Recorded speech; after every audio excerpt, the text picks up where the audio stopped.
To decide whether PacifiCorp will have to pay more than $1 billion to families devastated by the 2020 Labor Day fires. The class action lawsuit represents thousands of families who lost homes and loved ones. Lisa Balick followed the closing arguments today. She's here in studio. And Lisa, what can you tell us? Well, the family suing the electric company blame it for not shutting off the power flowing through its lines when that huge windstorm blew through parts of the state back in 2020. Live power lines ripped down by the wind and falling trees, sparking fires. The utility says, though, embers from other fires is what sparked the blazes. Now, the Labor Day fires in 2020 burned more than 1 million acres, demolished more than 5,000 homes and other structures. 9 people died.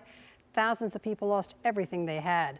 PacifiCorp did not turn off power in its lines during the windstorm, unlike other utilities, when the fire conditions were extreme. The lawsuit alleges the lines and equipment that came down sparked the fires that led to the destruction. The lawsuit also accuses the utility of not adequately clearing vegetation near the power lines that caught fire.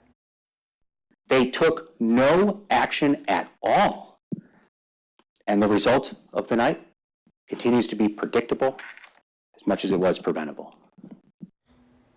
Meanwhile, PacifiCorp's attorneys denied the company was negligent, saying it did not order power shutoffs due to lack of weather data, and the fires were caused by the spread from other wildfires in the region.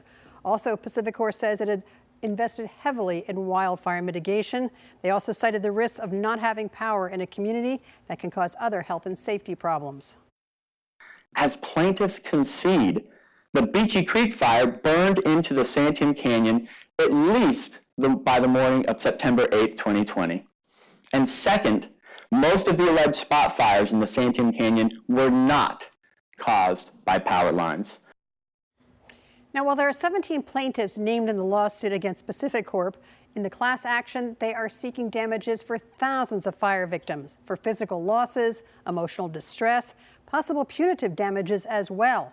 Now, keep in mind, there is still no official cause of the fires. The jury, though, has to decide whether PacifiCorp is at fault and whether they will have to pay out. We'll keep you posted. Again, it's going to the jury. We'll see what they decide. All right, Lisa, thank you for that.